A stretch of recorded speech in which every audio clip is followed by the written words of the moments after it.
Like, Did you enjoy your trip? more than you know. I'm going to share a little bit about it today. It was incredible. Awesome.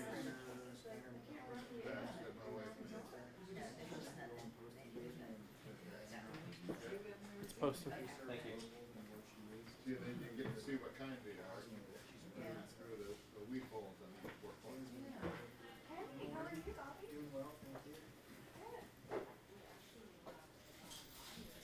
Hey, you better whistle so they can get over here. Well, we got 3 minutes. I'm going to give it a couple minutes. Okay.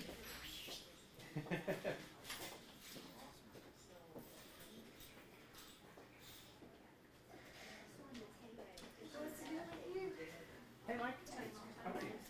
Good to see you. Yeah, I had to clean out my house. It's pretty good. Oh my gosh, what a job. Well, yeah, I did know that, but I'm trying to clean out, we're gonna get a puppy. So I had to make room for puppy, and in order to make room for puppy, empty room.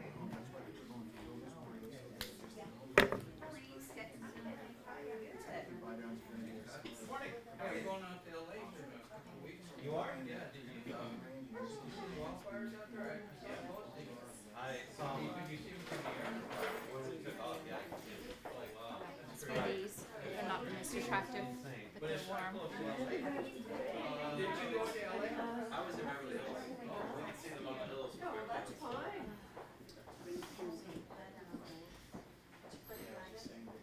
I showed it to some Hey, I didn't see you down there. You're so small. And I'm lucky. Can I sit by you or?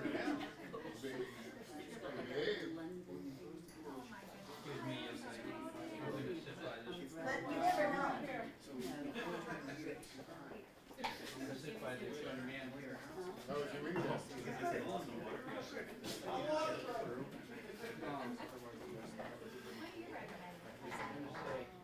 I went down to the,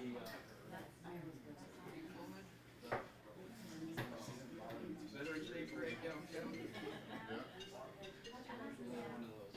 Good morning. Hello. How are you? I'm good. How are you? Your trip away. It was awesome. Yeah. Yeah. I'm going to share a little bit about it this morning, but yeah, it was incredible. So we'll give everyone like Veterans Day Parade, so my car. a minute to get here. Tracy. Yeah. There wasn't a lot of people down there, but considering. Good morning.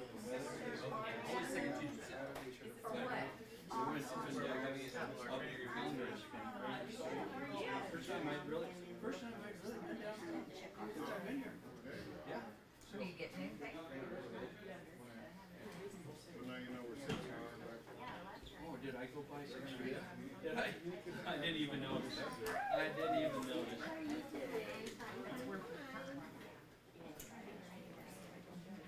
Yeah, so then I did that. When I came home and my my wife was out of town. She was in Colorado. So cleaned the car. What's that doing? She's here. Doing one of that. She said this. I had somebody. And so then, oh, on Veterans Day, hey. How'd you like the house out at Isn't it beautiful? 3 acres. And it we Oh, he did. I love it. Does it really have anything to do with like sweeping walls?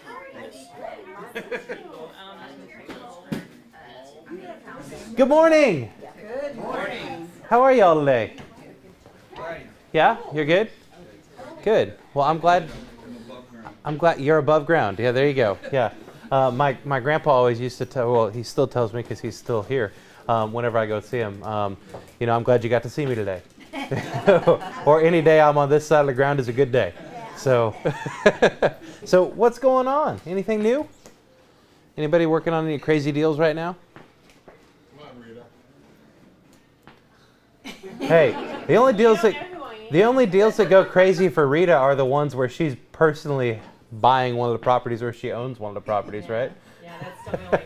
Is it still? Still going. How long has that been going on now?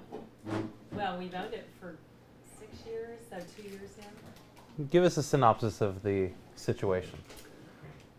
Well, we bought 20 acres about 6 years ago, and we had a brand new survey done because it was a foreclosure property. We wanted to make sure we knew what we were getting. We knew there were some strange things, but we wanted to make sure, so we had the survey done. Perfect. Has a little house on it. We remodeled the house, moved into it 4 years later, and about a year later, the prior owners that lost it to the bank came back and said, oh, by the way, they had a survey crew come out and surveyed off a very important parcel where our water line goes through to the house. And I said, that's our property. And the survey crew says, you might want to call our office because we're just doing what we're supposed to do. So we called our survey company that had done it prior. They didn't answer the phone and call us back. And the title company said, we'll give it to our examination department again. We had their copy. Anyway, it's a long story, a very long story. Had their copy sent to the title company. We had to hire an attorney, unfortunately, because no one would respond. And our attorney says we have to get another survey. So we had to hire another surveyor, another $5,000 later. And it took him 3 months. And he says, I hate to tell you, but your survey was wrong in the beginning. So, subsequently, the guy that used to own the property came back and bulldozed all these gorgeous trees because that's his property now and cut us off water. We moved. Bought another place. So we've been in, we did have to sign what I call well, I'm not gonna call it that because that's not good. Anyway, we had to sign an agreement with one of the parties. So we're not discussing that party. We are still waiting on mediation with another party. So, hey. 6 years. So one thing, the seller did sign a general warranty deed for the property, since even though it was a foreclosure. So I can tell you, I would be very frightened of selling any foreclosure property because they will only sign a special. We got a general because that's what we required when we bought it. So I would be very scared of selling any foreclosure property at this point or buying any. So it's been fun. So, yeah. That was only 6 acres, did you say? 20 acres, No, 6 years. Almost 20 acres. Not even 20. Yeah, there's some strange things that have happened. What kind of so- surveyor did you use? The surveyor that the title company uses. I know, so yeah. So there's that. There's that. And it's all good though. Life is good. I'm here and Yeah. everybody's here and can't complain and yeah, there's no complaint. What do you think the timeline's going to be for it to be finally taken care of? Well, they put off mediation twice, so we're still waiting on another date. So I don't know. We'll just see what happens. All right. Wow. It's fun. Yeah. So moral of the story, don't buy any property for yourself. Always sell it to other people. No, I'm just kidding. I also want to say that unfortunately title companies do not want to pay their claims. And I'm not going to say which title company, but it's the underwriter. It's not the title company. It's Correct. the underwriter that underwrites the insurance policy. So I would definitely tell all of mine, and I have been very careful with now every single survey, every single title policy, you look at Schedule B very closely, and it's not that we had any exceptions on our schedule. It's just that for anybody else going forward, make sure that they're getting the best title policy no matter what, even though we had it Yeah. and still have it. You just have to be careful. And it's important, if you're going to go and sell foreclosure property, make sure that they understand that there are risks associated with purchasing Right. foreclosure properties. Right. One of the things that people need to be aware of when purchasing a foreclosure property as well is there is no determined finite timeline for closing on a foreclosure property. Same thing with a short sale. So they need to be flexible if they're going to choose to enter into some kind of situation like that. I mean, Lee and Stephanie, you guys have done several short sales, right? What's the average amount of time it takes? 45 days is typically the quickest. Yeah. Even on a cash deal. Yeah. Maybe 30, but title is what holds everything up. Yeah. And I'm not saying title as far as the company goes, but there's always those unknowns that if there's not a clear title, some of the foreclosure companies will even say that you agree to take a quitclaim deed, which we know if they're getting lending, the lender's not going to allow, but if it's a cash deal, they can require that you sign a quitclaim deed. And, so yeah, but you are also right, I'm surprised you got a general Yes. instead of a special. We even had an attorney look at everything before we closed. Yeah. So we did everything, I mean, even beyond by the book. Yeah. So that was a very unusual thing for us and for anyone. I'm glad it was just us and not a client. Thank heavens it wasn't a client, but Yeah. yeah, so those things happen. So going back to Stephanie and Lee, funny way that I met Stephanie and Lee Nash was actually I had shown a foreclosure property, or was it a short sale property? Either one. It was a foreclosure. And I had shown it in Belton. And I got a call about 2 months later from some people who found my card on the porch. Apparently, when I had closed the property up, I took the key back out of my pocket, put it back in the lockbox, and I guess a business card of mine fell out of my pocket. Well, these people called me and they said, "Hey, we want to buy this house." And I mean, I was a baby in the business, and the short foreclosure. I mean, I don't know. I didn't know the first thing about it, and I wasn't about to let that happen for me. So I talked to a few people, and then I talked to my lender at the time, and he said, "Well, I've got some people up here who are really good at short sales, and they know what to do." And so I called them up and said, "Hey, I've got some people for you," and you all got it done. So, believe it or not, a style of lead generation can just be throwing business cards out on porches. What's that? I said, make it waterproof. Yeah, make it waterproof. Yeah. Laminate those cards. Yeah, I mean, But, you know, we also did have a foreclosure because we used to work, I mean, it was a big book of our business. yeah, And we had a foreclosure that we got all the way to closing, and there was a mobile home on the property, and the buyers were buying a newer mobile home to put on the property as well. But the buyers signed the closing docs, it then went to the foreclosure company, because the foreclosure company is never gonna sign before the buyers sign. And we had told the buyer's lender that because they wanted them to, the lender wanted the seller to sign some sort of piece of paper about the mobile home and something else, and we'd already told them they're not gonna sign it. Well, they slipped it in after the buyer signed, slipped those documents back in to send over to the sellers. And as the asset manager was going through everything, he called me and he was like, "I've already told y'all we are not signing these documents." And I said, "What documents?" Because I didn't know. yeah. And he called up the lender, and the lender was like, "Well, yeah, we put them in there because they typically don't look at the documents that they're signing." I'm like, "What?" The lender said that?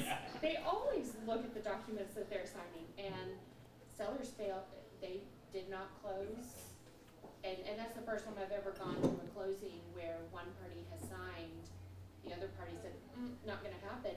And because it was the sellers who refused to sign, the buyers could not hold them as being in default, because it states in there that the foreclosure company, the asset managers, have the right to pull out even up to closing if, you know, if numbers aren't right, if documents aren't right, things like that.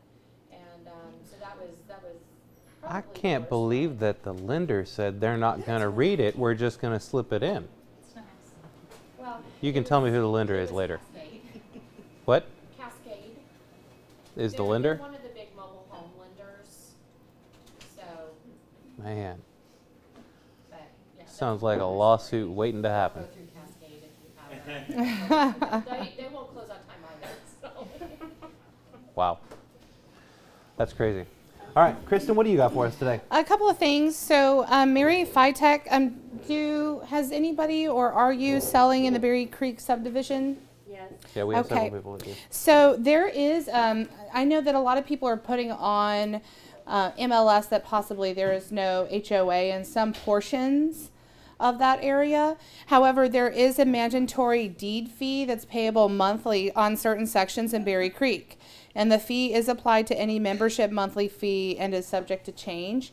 So when you guys are filling out your MLSs, there needs to be something in the remarks portion about the mandatory deed fee if you're going to if you're not going to put anything in HOA, because there's not really officially an HOA. So make sure you're notifying them of the deed fee, and then you're going to want to have the sellers notify the buyers in writing about the deed fee. Some way, somehow, that needs to happen. So that way, later on, they can't say, well, we didn't know there was a deed fee, we didn't realize, whatever.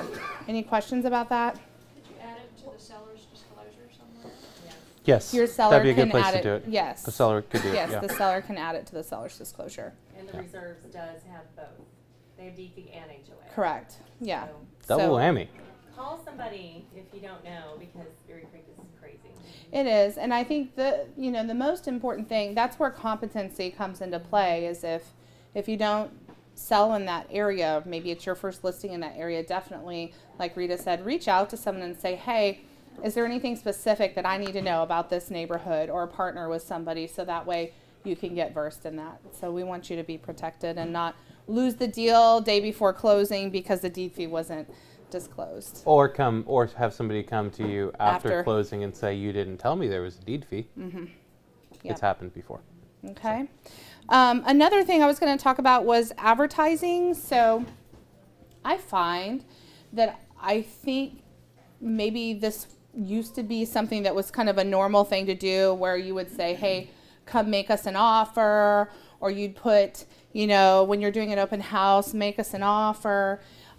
There is a form. For the love of God, somebody please buy this house. Yes.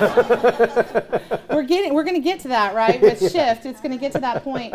I just want y'all to be protected. So make sure that you have the seller sign a release of advertising information. Do you remember what what the actual name is? It's like release of certain advertising. And we'll post that. What it should say on there is, anytime you say, great for investors, make us an offer. What do y'all think the buyer is thinking when they see those words? Desperation, which means They're gonna get a deal. Going to get a deal, which means the seller is making less money, potentially, right? So you just need the seller to understand that by advertising those kind of sentences, spiels, whatever you want to call them, that potentially they could be hurting their income potential off the sale of the home. And then there are some people out there who don't know what great deal actually means, and then raise the price up beyond what it needs to be. So well, there's that. saying, not There's everyone knows that. But yeah, if you're going to go out and saying, hey, or even here in team meeting, hey, make us an offer, please make sure you have that in writing, that your seller has approved that you can say that, because it's not in your seller's best interest unless you know that they've said, you know what, we're motivated, and that's another word. My sellers are motivated. That equals less money in a buyer's mind, right? So that's an open invitation to negotiate. So just make sure you have something in writing from them on that form. There is a form for that. Yes, Mike. Can you put it on an amendment to a listing agreement? Like if we were to drop the price, if seller agrees to drop the price $1,000 every week and use this language, I've done that. theoretically, yes, you could. It would be better to use the amendment to address the price changing weekly, and then that other form that we're talking about is a supplement to that. Yeah, you can always add that form. Yeah. I mean, because there's going to be times when, especially in the shift, maybe you've priced a little too high, and you're, a month in or 3 weeks in, you're going to make that price adjustment. Or they found a house they fell in love with, and they just want to get their house sold, and you say, hey, look, I can advertise it, make us an offer, motivated sellers, I just need you to sign understanding that they're going to think that's an opportunity to negotiate, which could hurt your bottom line. So as long as... It doesn't really say that on the form, though. I mean, does it imply that it's going to... So you would have to... It doesn't say that specifically. That should be a conversation that you have with them. At the end of the day, the form with that language on there is a CYA for you, basically, of them saying, look, Mike, we've given you permission to say, we'll consider all offers or something like that. Although, I mean, that should be a given. You're putting your house on the market. You're Right. going to look at all offers because we have an obligation to present what? All offers. Right. Except the implication of those words states that all offers means just we're desperate, we'll take anything. Yeah. Whereas your seller may say, look, I'm not going to take anything less than that. Yes, you have to show me all offers. So you don't, if your client is like, no, I'm not taking anything less, or, you don't want to start advertising, hey, investor special, because chances are they're not going to get whatever it is that they're looking for unless it's priced appropriately. Question kind of on the same lines. If we get an offer from a third-party company that wants to take over the listing and drop the price 30,000, and then basically charge the seller to do all the, I mean, it's just like a crazy listing, but a third party not. What do you mean? Well, like I have a listing where they wanted, I got a notification from a company that sells real estate that wants to put in an offer on the property for like 30,000 less, 40,000 less, and then have the seller pay up front for like the 3%. I mean, just some kind of wackadoodle deal. So then which they're doesn't buying make the any right sense. to sell their contract. Yeah. They're buying the right. They're buying the right to They assign have it. That's what they're doing. a date that they will close, yada yada. Is that something that I'm required to take to my seller, or is that just Bring it to your broker first. a yada? Yeah, if you get some, Yeah. if you get something like that, I'd like to see it, Okay. because there's some funky companies out there that are doing stuff like that. I even saw an advertisement from a realtor this morning who was doing the I have the right to sell I have the right to sell my assignment of this contract to someone else. I'm under contract on it. Here's what here's what it would go for with repairs. And I think that we're getting into some real bad practices if we buy the rights to a contract and then go and sell that for more money. That has lawsuit all over it, unless they have specifically signed something stating that they understand they have just sold the house to you for less money than they probably could have gotten, and that you have the right to resell that contract to anyone you want for an undetermined price above that. Yeah. I thought our licensing act precluded us or prohibited us, because we have to disclose fair market value We absolutely.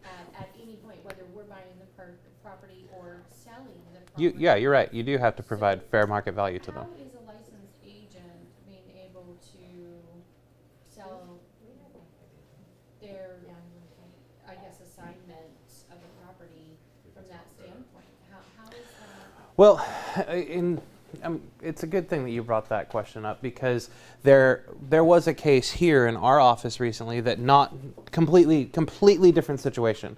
What happened was the house went under contract. It appraised for about $30,000 above what the list price or what the contract price on the home was. The buyers got a notice that they were going to have to actually move to a different place for their job while they're under contract on it. And the agent in this house, or the agent who was involved in this transaction, came to us and said, can we buy it for the price it's under contract for right now? And we said, yes, you absolutely can, as long as you have the sellers sign off stating that they understand it appraised for $30,000 more. You provide them with a market analysis showing what the actual market value of the home is, and have them sign basically a hold harmless that says, we understand what we're doing. We understand that our house is worth $30,000 more according to the appraiser, and we still want to sell it to you for this contract price. So in that case right there, our agent just took over that contract, paid cash for the house, and got an investment property out of the deal. That wasn't the intention going into the contract, though. It was just the right circumstances came up. Now, can you legally do or assigned? Yes, you can, as an agent. But you need to do those things. They need to sign off on a CMA stating they understand that the house is worth this much in the market, or I can't say worth because I'm not an appraiser, but the potential amount of money they could get for their house is such and such.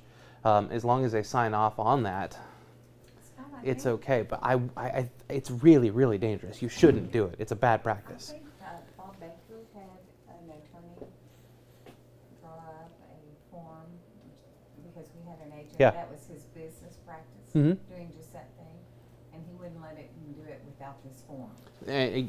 I'd love to see that form. I'll email Bob and see if he can. Yeah, it can be done. You just have to disclose properly. If you don't disclose what you're doing, you're opening yourself up to a big time lawsuit. And that's the whole reason why the limited exposure agreement came into play, was because in Houston, they had several lawsuits from people saying, hey, you didn't tell us that by putting our house in the MLS, we could have gotten more money. And you just did coming soon, put the sign on the yard, and somebody came and decided they wanted to buy the house. And our neighbors down the street, they put it in the MLS and they got $25,000 more.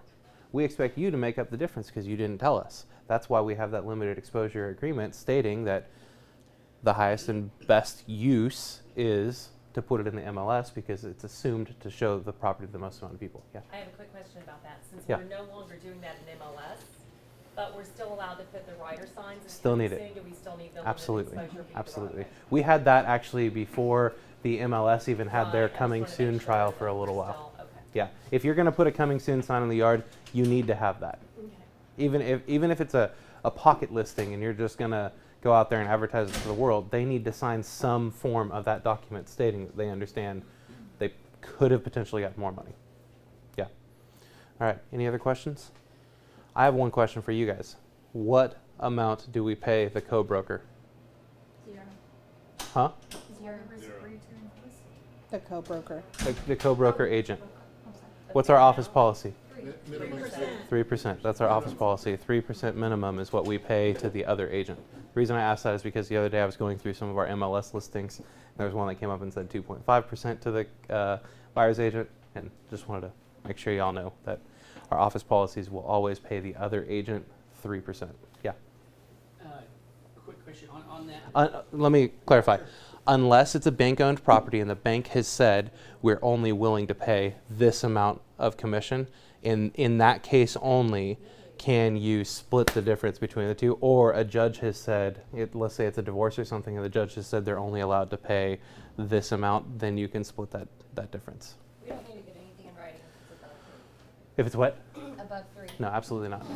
It's Yeah, your Mike. decision. Actually, I think y'all may have just talked about this a couple weeks ago, but I wasn't here. Yeah. Septic for, like, if it's under contract, what do you have to have signed for a septic? If you're using the TAR form, you need to have the septic disclosure along with it, the TAR seller's disclosure. If you're using the TREC seller's disclosure, you don't have to have anything with it. It's the on-site sewer. The on-site sewer, that's it. But we're not allowed to use, or we're not supposed to use a track seller's disclosure anymore? Actually, well, Uh-oh. Uh-oh. here's where we're at.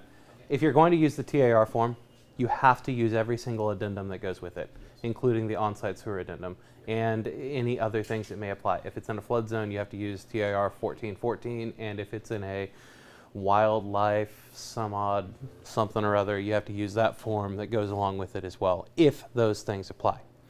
If you choose to use the TAR form. I'm not telling you can't use the TAR form. You can totally use it. Just make sure that if you use it, you're going to have every single one of those documents that apply with it. You can also use the TREC form. And right now, we're totally comfortable with you using either. My preference until we have this lawsuit completely taken care of and done with, it's not our office. It's something that's going on up in Dallas. My preference, truthfully, would be that you would do the TREC form until we know what the outcome is going to be of that. Because it puts you in the least liable position right now, because we had always thought that the TAR form was going to be the most protection, and apparently overprotection puts you in a little bit of a liability position. So the TREC form is the one that if you go into your seller documents right now, the TREC form is going to be the one that you're going to see there first. If you want to use the TAR form, it's going to be under it's going to be under office documents, and it's also going to be under the TAR forms. That makes sense? Yes. All right, perfect. If Anyone else? we had, Yeah. like, let's say we had a listing that they had used the TREC form on, sorry. Mm-hmm. And now we were switching to the TAR form, and now we're switching to the TREC, do we still have to disclose? If you've already got them signed on another document, just keep it. Okay. Like keep the form that you've already got filled out. I don't want you to go back and change it. That was one of the discussions that we had originally. a bunch of people were like, do I have to go change them all? No, don't change them all. Leave it as it is, and then just make sure you have those other forms that go along with it filled out. So, any other questions? No?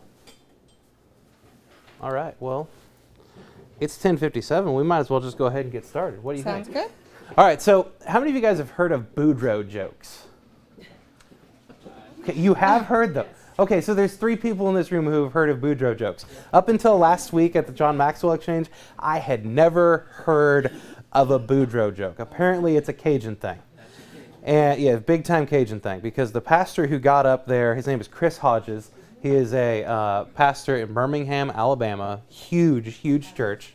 And he's a great guy, and him and I got to talking, and one of his associate pastors who used to be there, him and I were next door neighbors here together in Texas. His name is Jacob Williamson. So, I mean, you want to talk about a small world? Oh my gosh, yes, small world. And now Jacob Williamson is the head of the family ministries at Celebration. So we got to talking and just had a good time. And then Chris Hodges gets up there on stage to talk about kind of what makes their church unique and different, and how they've really grown so much as a church, and how we can apply their growth in church to our own business organizations. And John Maxwell is sitting in the front row, and he just says, Chris, tell him a Boudreaux joke. And I'd never heard of it before. And he told the joke, and I thought it was hilarious, so I'm going to tell you guys. So there's this guy named Boudreaux, and he is the coach of a Little League team in Birmingham, Alabama. And this Little League team, they have 3 other coaches, and they were doing so well this year that they had to go and travel around Alabama to different places. And when they would do that, they'd have to stay in a hotel. So Boudreaux snored like crazy. And these other coaches said, we don't want to stay with him. There's no way we're going to stay with him. So finally they decided, you know what, if we each take 1 turn over 3 nights, we're probably going to be fine. So first night comes, and the first coach says, okay, I'm just going to get it out of the way. I'm going to do it. I'm going to go spend the night in the hotel with Boudreaux. So he said they get in there. They both get in bed. They turn the lights off. And as soon as those lights go off, Boudreaux just starts snoring like crazy. And so this coach said, I just sat there all night and just watched him because I couldn't sleep. And the next morning, he goes up to the other coaches. His eyes are all bloodshot, and they said, what in the world happened? He said, sure enough, as soon as I turned those lights off, he starts snoring like crazy. I couldn't sleep at all. So the next night, the next coach says, all right, I'll take one for the team. It's going to be my turn.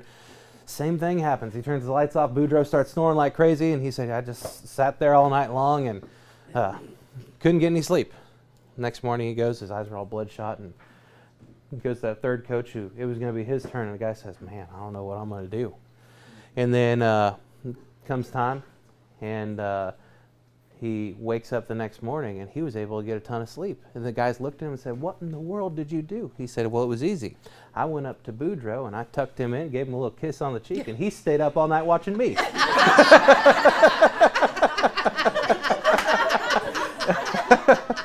So there you go. There's always a way to win. And speaking of winning, we got some people here from Costco right now, right? Yes. Are they ready to go? Come on up. Tell us what's going on with Costco, other than I'm so happy you opened one in Pflugerville and I don't have to drive to Cedar Park anymore. Yeah. I love the new Costco. Yeah, me too. This is Christina Hart. with Hey, Christina. Costco. Hi. Hi, everyone. Tell us what's going on with Costco. All right. So we have a new program called Happy Home. And what it is instead of like buying a gift card from a restaurant or something for your clients, we have a gift and membership, which we have 2 levels. We have either the Gold Star or the Executive membership. Executive is $120. The regular is $60. What happens with the Executive, though, you do earn 2% cash back. So it's the gift that keeps on giving. It's pretty awesome. That's what I have. So that way, you guys take care of your clients until they purchase their home, and then afterwards we take care of them. So we do give a gift basket for anybody that's going to purchase a gift or membership for their client. So you can take that and set that on their counter when they're going to close. It'll have various products in it. The baskets will be different, and they will be wrapped in a card in there. If you guys want to personalize the card, you can just give us a sticker or something from our card, and we can put it inside there. So that's what we have to offer. It's a How's great it program. delivered? You can either, when you buy the gifted memberships at the store, you can either bring them, take all the baskets with you. If you buy 10, you can take them with you, or you can store them at the store and pick them up as needed. That's So, awesome. Yeah, we have storage there. If you guys don't have storage, we can, you can send somebody and be like, hey, go pick up 5 baskets and 5 memberships. So Is this both stores or just? it's all stores. So I mean, you have to. We're doing the basket at our store, so you can only buy it at the Pflugerville store. But if they want to shop at Cedar Park or whatever store, and if they already, I was telling Rita, if they already have a membership, they can use this to renew for the next year. If they just don't like Costco at all, they can cash it in and get cash from it. So, so it's Where's a the win-win. Pflugerville store? It's- Just so I have It's an right idea. off the 130 toll road in Kelly Lane. So do you know where the Stonehill Center is? We're across the highway. So yeah, but yeah, It's Super awesome. nice. I know. It's And- very nice. and we do have many services for your clients. We have flooring, we have roofing, we Vacation. have vacations. I mean, there's so Oh, many things we sell besides groceries and Best home rental goods. Huge discounts on cars. Yes, Best rental car rates. yes, it Just is. shop around, they had the best rental car I rates. just booked a cruise, so I'm so excited. You didn't invite me. I know, you can come for sure. Well, you see, it's funny that you're here this week because last week in the mail I got my voucher for how much I've spent this year, and I Oh, got yeah. $125 back. So that there's was, your membership. I mean, for it the more whole than year. paid for my membership. Yeah, and I mean our Kirkland signature products we will put in the basket. Just like the laundry detergent I use is the Kirkland signature. Now Procter & Gamble makes that laundry detergent. I save $10 a month just by buying that instead of Tide. That's the same thing. That's that's my whole membership for the year off of one item. So yeah, so that's what we have going for you guys. If you guys want to purchase them, you just come into the store, the Pflugerville store, and like I said, they can use them anywhere. So yes. Does the Any questions? receipt reflect that it is a advertising gift or whatever, a gift, It'll be a gift of membership. It'll say on your receipt, gift of membership. gift of membership? Yes. Okay, So when it rings up, it'll say that. So. okay. And they don't have to be a member to return it. So if they don't want it, they can cash it out and get cash for it. So. And it Yeah. starts when they activate it, so like if you buy it at 6 months, and then 6 months later, you're giving it or Right. whatever the time. It will start at the time they activate it. Okay, that's Correct. right. Yes. All right. Any other questions? Mike. Quick question, instead of asking them, are you Costco members, can we buy it, and I guess that would be a question we would need to have with them, but like if I bought it and they had already purchased a Costco membership. They can use it to renew Okay. instead of becoming a new member. So if they're already a member, they can use this for next year's renewal, so they're not paying a fee next year. Gotcha, cool. So yeah, so that's good. Awesome. Anybody else? And they brought some fabulous cookies. Yes, we have a whole tray of cookies back there. That Those are things made, are dangerous. They are. Yes, all of our bakery products are made fresh daily. They're never frozen or anything like that. So. Thank you. All right. Thank you. Thank you very much. Appreciate you coming. Really? We appreciate you being Yes, here. thank you. Thank you. Thanks for having us. I'll see you soon. Okay, thanks guys. All right, so Virginia Lazenby, I mean, you all know her. She had surgery about 3 weeks ago to have her hip replaced. And she's going to go in for another surgery today, right? Yep, she had a cracked femur. Yeah. In her femur. And she's. I talked to her on the phone last night. She said, this is not a setback, it's just a little blip. What happened was they went in to do a normal x-ray, and they saw that this was there, and they thought, maybe it'll just take care of itself. And then last week they said, let's just go ahead and take care of it, and we should be good to go. So, what's that? Was it as a result of the surgery? Do you know? I don't know. No, we have no idea. She's probably just going too crazy, too hard, too fast. She's crazy. You can't slow Virginia down. But anyways, what I was going to say is we're going to go ahead and put like a meal train together for her for tomorrow and a couple other nights after that. So if you're interested in being part of that, just come and let us know, and we'll tell you how you can make that happen with us. So just want to let you know, and then keep Virginia in your prayers today because her surgery is this afternoon, right? This afternoon about 2:30. Yeah. All right. Perfect. So last week was absolutely incredible. I got to spend 3 days with John Maxwell and Avis, and Ryan was actually there with us as well. And I had the opportunity while I was there to give a presentation to Barbara Corcoran and John Maxwell on behalf of a local organization, and I chose Brookwood and Georgetown. So it was incredible. And so there were 3 of us that got to present. And that morning, it was Wednesday morning, the 3 of us went in there and they gave us little sticky notes that were all bundled up, and that was going to be how we chose our order. So I picked mine first, and I got 3, so I got to be the last person to present. And I went with my real estate thoughts and thought, you know, that's a really, really good place to be, because if I was going to be that first person, I would have probably used the script with Barbara. If you want me to just call them and let them know that they didn't win, I'm happy to do that. But the first guy gets up there, and he is he works for a company called Johnson in Pennsylvania. And his presentation that he presented was his company is working on the technology right now to be able to do a scan of a child's heart and then print it in a material that surgeons can practice on before they actually go and do the surgery. So I'm sitting there as number 3 thinking, all right, well, I'm done. And so he gives his presentation, goes up and lets them feel this tiny little heart that is a 3D scan of a child's heart. And it was absolutely crazy. And then the next gentleman gets up, and he's a pastor from Joplin, Missouri. And as you know, Joplin, Missouri got hit really, really hard with a tornado. I think it was, 2012? Something like 2012, 2013. And the lady who is there with him, her name is Doris, and Doris is an OP with Keller Williams. She owns the Joplin Market Center, and she's just an amazing lady.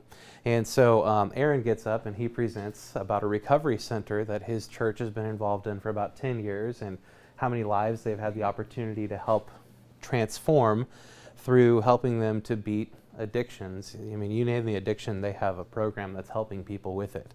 And so that was awesome. And then number 3, I get up there and I get to talk about Brookwood and Georgetown, and it was awesome. I mean, it was surreal to be able to stand there right here, and then John Maxwell and Barbara Corcoran sitting right there on the other side of me. And for those of you who don't know who Barbara Corcoran is, she's the lady who's on Shark Tank.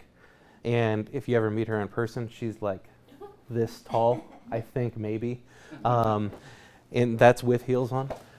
So we do our presentations, and then John says, okay, Barbara, we'll choose the winner. And she walks past Joe, who did the heart, the story about his hearts and what they're doing, and then walks past Aaron and walks right up to me and shakes my hand. And I was blown away. I was thinking, oh my gosh, I can't believe we just did this. And then I had made a decision about 5 days ago that when I had the opportunity to find out who the other people were going to be presenting were, I Facebook stalked them and found out what their organizations were. And I said, you know, I'm going to choose to see if they'd let us split the money between all 3 of us. And so I asked that question as soon as Barbara came up to me and said, hey, you know, I've got a question. Would you allow us to just split this between the 3 of us? Because Brookwood and Georgetown right now has a matching grant for up to $700,000. So for every dollar they bring in, this person is giving them another dollar. Wow. So a $20,000 donation for Brookwood and Georgetown is really $40,000. So I asked that question, and it blew my mind because Barbara said, you know, I'll tell you what, I'll just give $10,000 to him and $10,000 to him. Wow. And then John Maxwell says, you know what, and I'm going to give $10,000 to him, and I'm going to give $10,000 to him. And so it ended up with us walking away with a total of $80,000 because of that matching grant. Wow. And it was incredible to see. And as John came up to me afterwards and said, he said, I don't know if you know Barbara very well, but she's really tight on her money. So I don't know. I don't know what caused her to want to do that, but it was incredible to see. And the pastor, Aaron, came up to me afterward, and I mean, I just wanted to do something nice. I had no idea what it was going to turn into. I thought, we'll just split the money. Each of us will walk away with $6,666, which is probably not the right number for a church. But Pastor Aaron walks up to me and he says, you know, I've been planning for about a month to talk about this coming Sunday, meaning 2 days ago, what giving does and how when you give, God multiplies. And he said, I didn't know what example I was going to be able to give until now.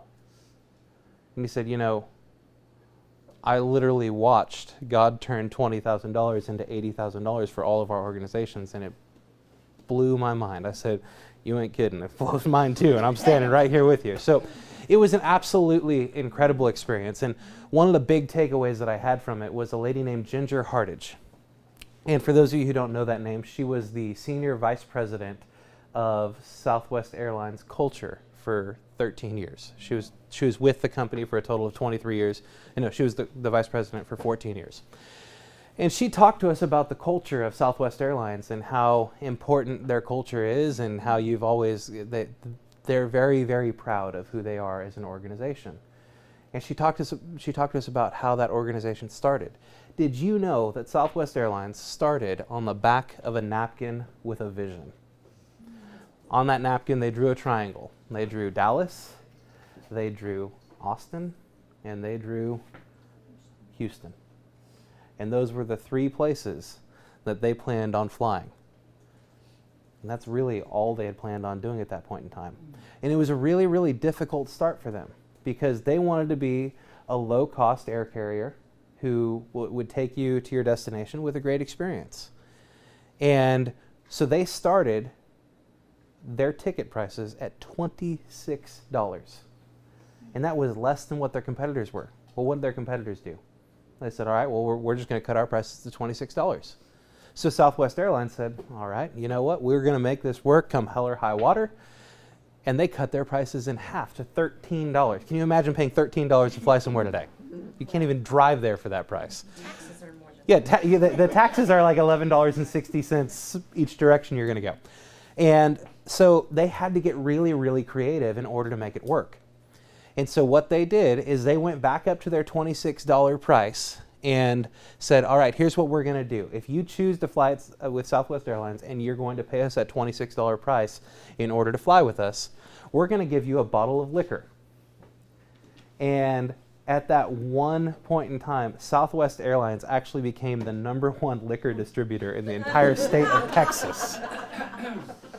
And it's what allowed them to be uniquely different than their competitors. They obviously don't give you alcohol when you go and buy a ticket now, but it's what they did to think outside of the box that really allowed them to change the entire perception of what the airline industry was going to be for them. So I thought that was absolutely cool, and I wanted to share that with you because, you know, we as realtors and in our industry right now, would you agree that we have to think outside the box?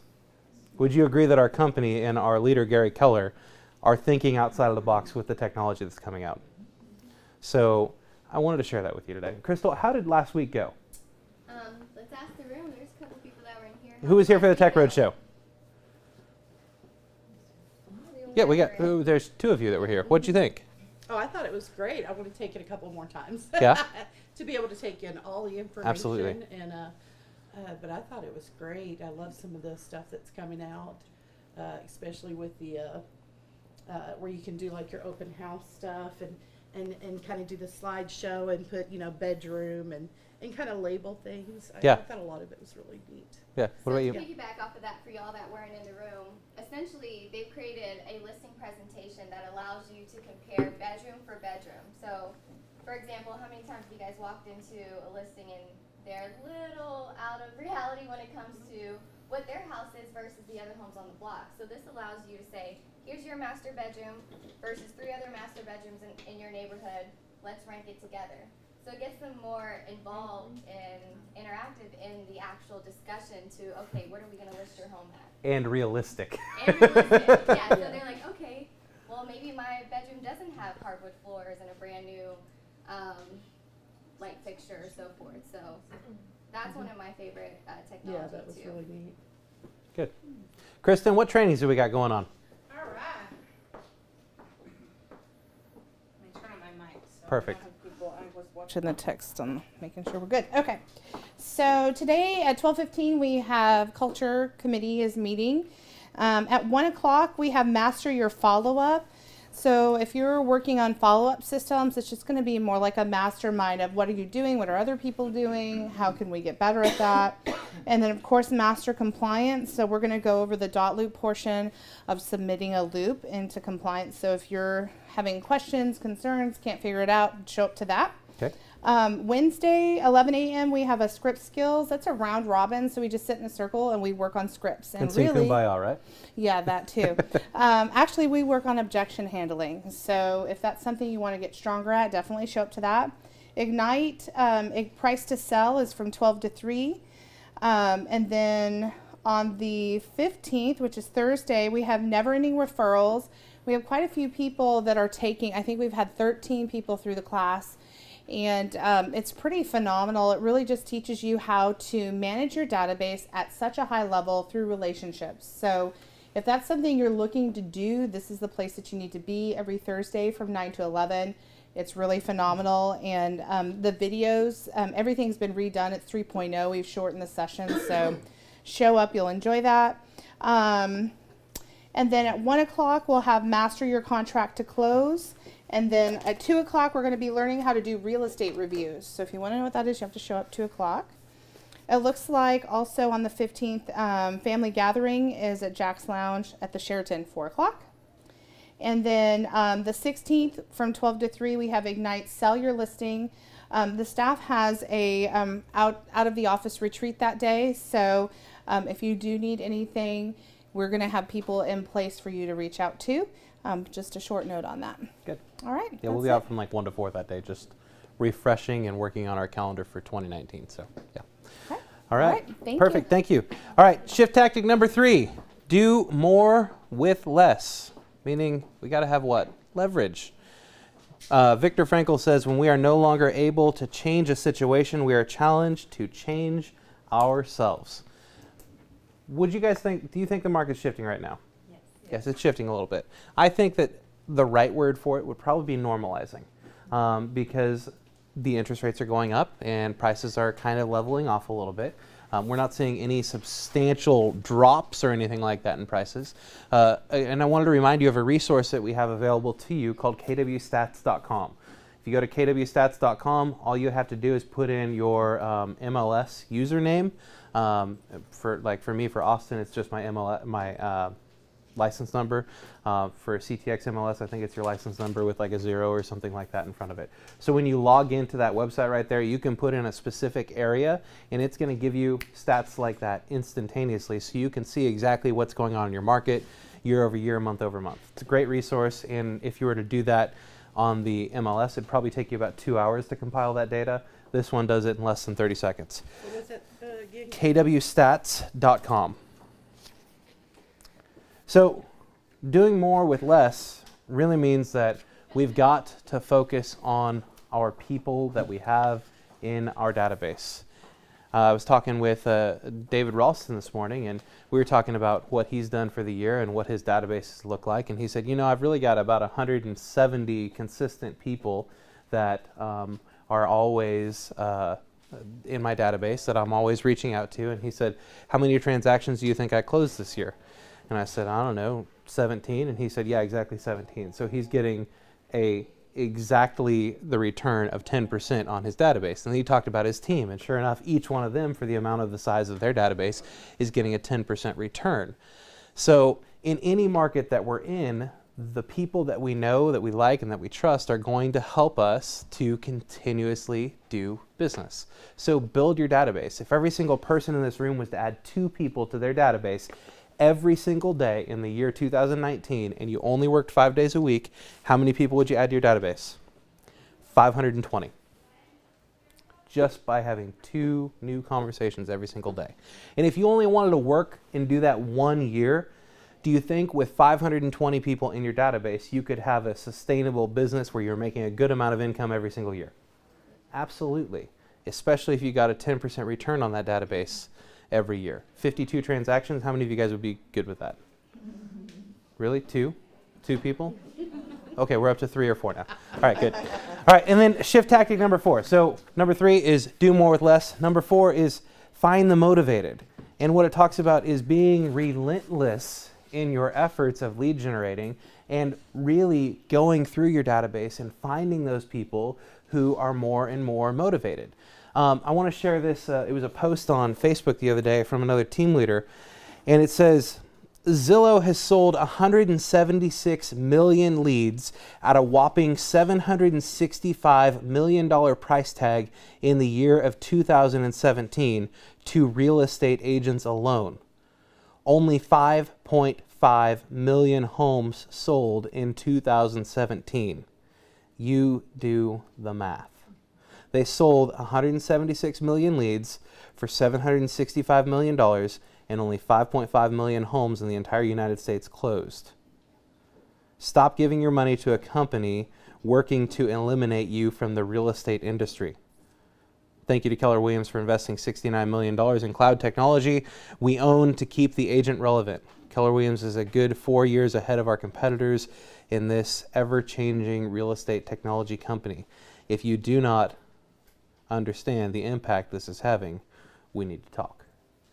And the gentleman who's the head of Zillow the other day, he basically came out and said, look, in 2019, our goal is to be a more present, in the real estate transaction. We want to have a bigger piece of what the consumer sees us as. Right now, what does the consumer see Zillow as? They see them as a search engine. They see them as the Google of home searches. And they want to do even more with that. Yeah, Bobby. Just want to also bring up that they've also managed to recently purchase a national mortgage company. Uh-huh.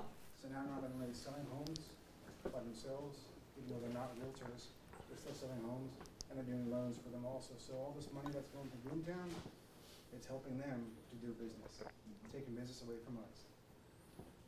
Yeah. And Gary Keller calls that the fight between the tech-enabled agent or the agent-enabled tech. Exactly. Now, why do you think Keller Williams started a mortgage company a few years ago? We knew that this was coming. We knew that Zillow was going to be doing the exact same thing at some point in time. Now, does Keller Williams want to be able to have every single transaction through Keller Mortgage? Absolutely not.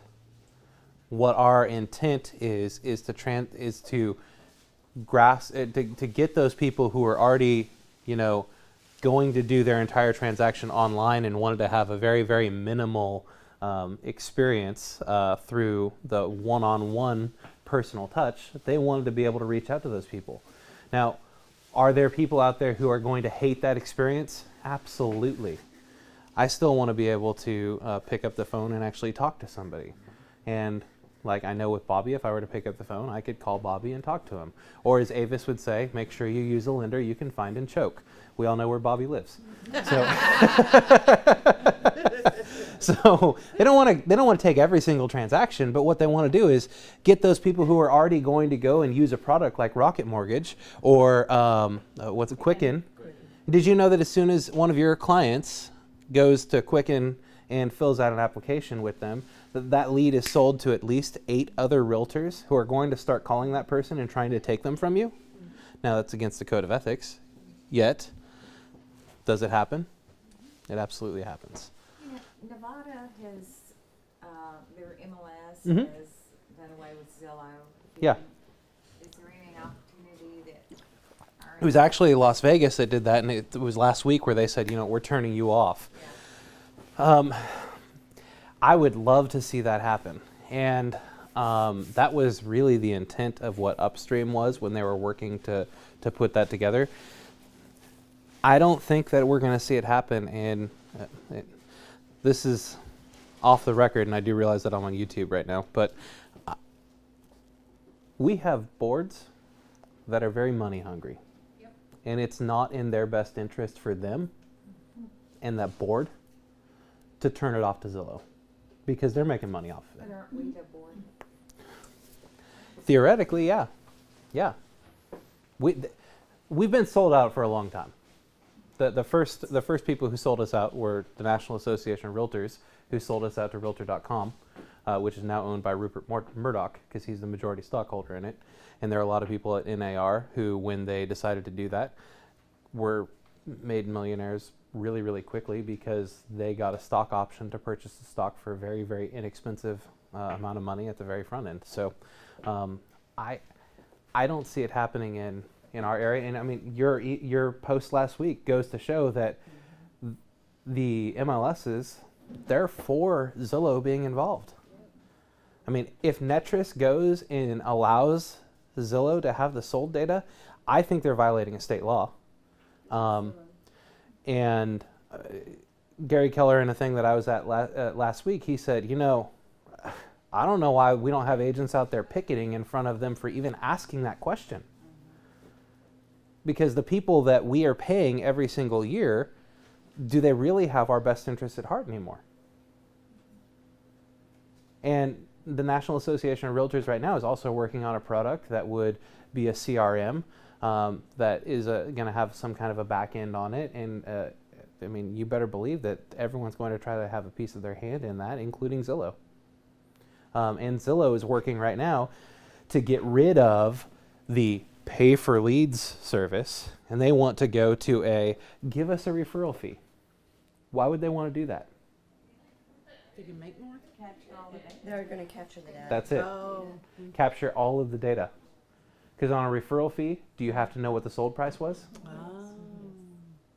Absolutely. Do you know a lot of other details about the transaction? Yes. Absolutely. What's that? You know the people, the names of the people. You know the names of the people that are involved. And Zillow is also working to say right now, oh, by the way, if you're going to use this and you're going to get leads from us for that, you're also going to have to use our CRM. We're not going to charge you for our CRM, but you're going to have to use it if you're going to work a transaction through us.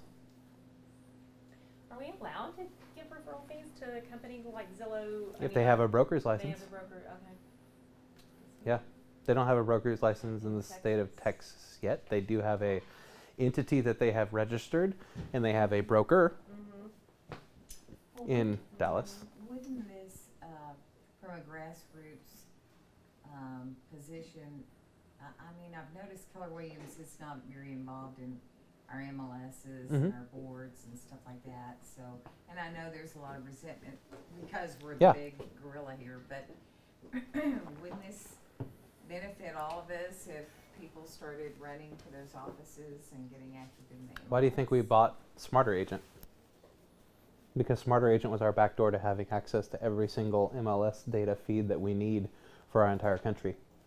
And yes, we do need to get more people involved in things like that, because change doesn't happen at a national level. Yeah. Change happens right here in our own backyard. Yeah. The other thing about Zillow and Trulia is when I go to listing presentation, one of the that my clients always ask, well, is it going to show up on Zillow and Trulia? I mean, if our MLS didn't feed it to them, I mean, they're going to be unhappy if they can't go out and find their house on Zillow or Trulia. Correct, unless we show them some kind of a value proposition as to why they don't want it there. Yeah. And their personal data is a big issue for individuals right Exactly. Exactly. That, and I mean, you still get phone calls every now and then. I don't know if you got them, but when I was an agent, I got them from people saying, hey, we found this house on Zillow that closed 2.5 years ago. So, They yeah. come here to the office and get those calls. Yeah, exactly. All right, I'm just giving you this information because it's important for you to know. Our industry's changing. We're going to have to change with it. And we need to be involved in our local organizations because we can affect change at the ground level. We absolutely can. And thank you for posting that last week, because I would have had no idea had you not posted that, because I'm not a member of Netris. Screaming up there, the agents are. Good. They're so upset. Good. Yes. You know, because we belong to the North Texas as well, Mhm. and the way I looked at that survey was basically they weren't really wanting the agent's input to not move forward with it. They were basically giving us an opportunity to Voice your concerns. voice our concerns, but the way that the email came out, it made it sound like it was already decided by the MLS board.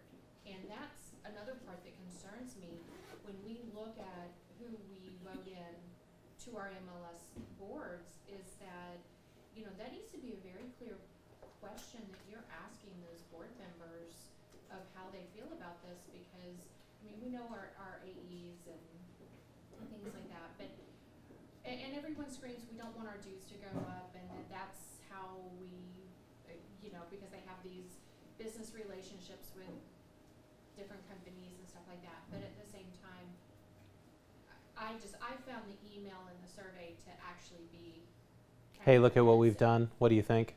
yeah, because they didn't really, in my opinion, they weren't looking to care for what we thought. They wanted to get it out because they knew that it was gonna create a ruckus, but that it's pretty much already been decided. Yes. Kind of like the city council in Hart. Exactly. Don't remind me about CVS. Yep.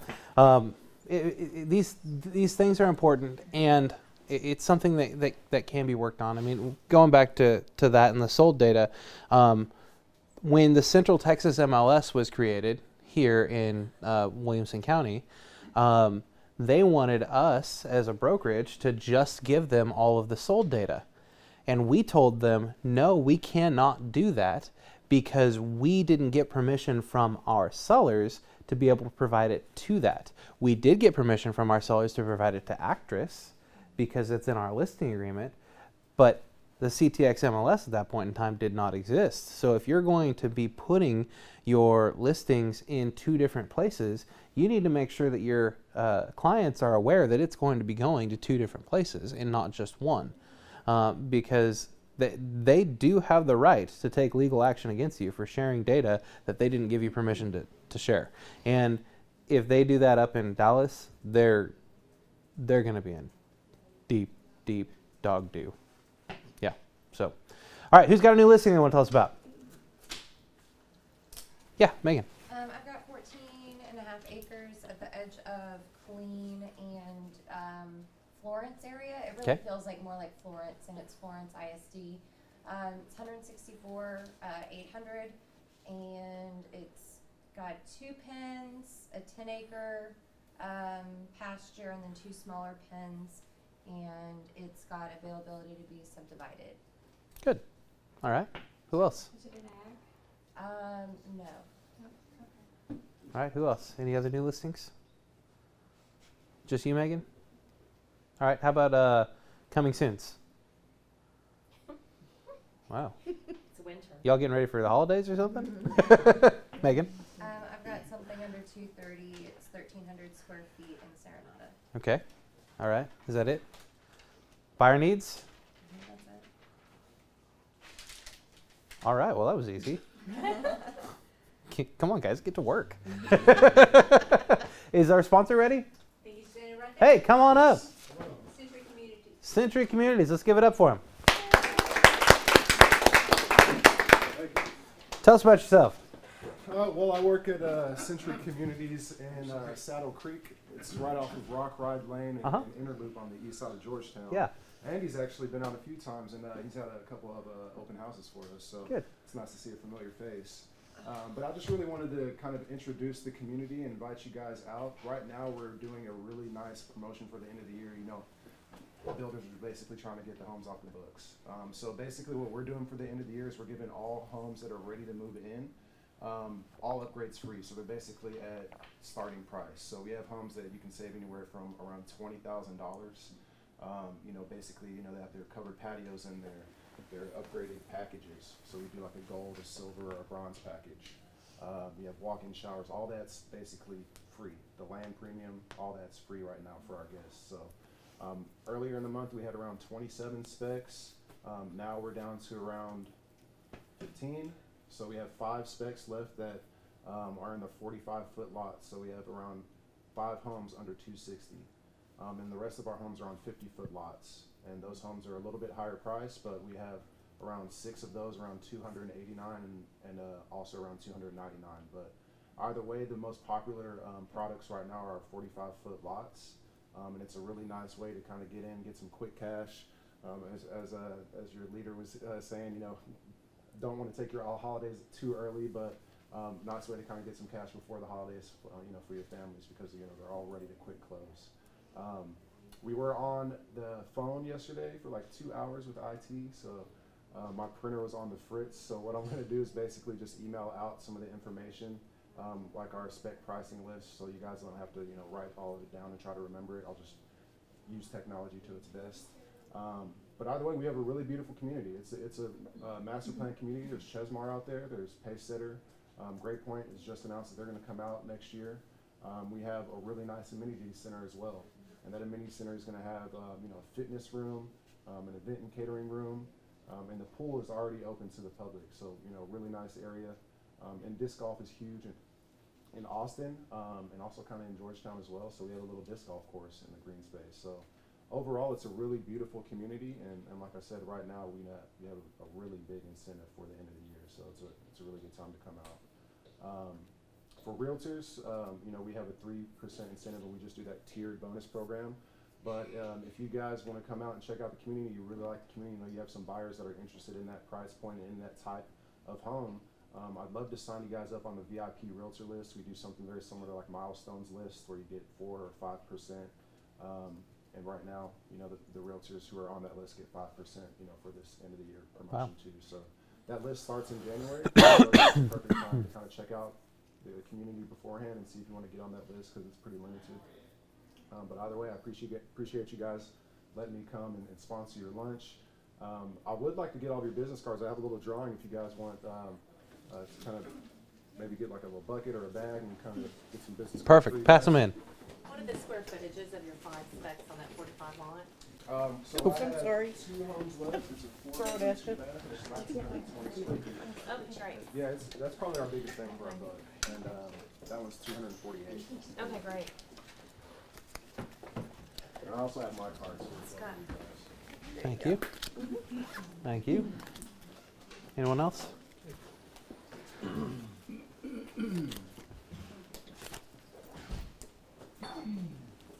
Pardon me? I was bad about throwing the hydrant. Oh yes, I apologize. The HOA is $65 a month, and our tax rate is $285. You're on gas or electric? We're on gas. So in our community, we still try to give a really quality home. Century Community is bought out Jimmy Jacobs. So you know, we have the acreage communities and like semi-custom, and then of course production. But we still want to build a quality production home.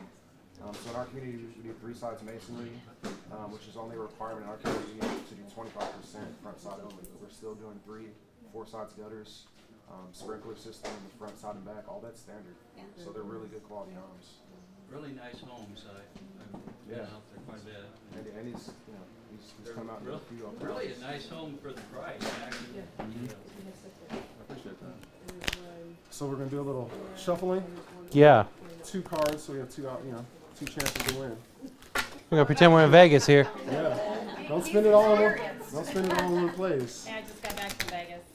Oh, whoops. Well, they're not gonna hire me in Vegas to be a dealer. I made it. They will allow me to gamble though. I'm gonna hand these out while No, What's that? There were some. You don't want to drop your own business card on the street in Vegas. No, no. They pass out other kind of cards there. We compete with what's already there. Exactly. I don't want to go there. Yeah, I didn't know not to take the cards that they handed you. Don't. It's not free candy. No. No. Oh my God. No. All right, you ready? You want to come and cut the deck?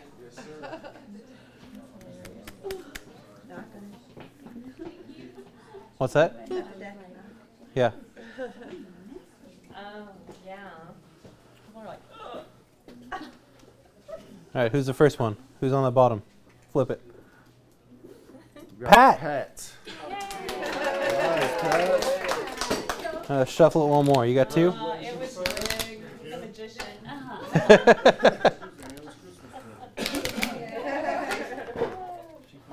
All right, here you go. Who's it this time? Alexis. Hiding in the back. Yeah, coming from the nosebleeds. There you go. Nice. Here you are. Congratulations. All right. I've got sandwiches and some chips and just lunch over there in the corner. So I appreciate you guys giving me your time and go sell some homes. Let's give it up for him. Thank you. right, I got one more thing that I got to say. I'm sorry the heat is not on. I thought we lived in Texas, and I thought I had a little more time. So they're here this morning to get the gas turned on. Apparently, our gas main was not actually connected when our building was finished. So it'll be connected this morning, and we'll have heat. So y'all have a good day. Thanks for being here. See you later.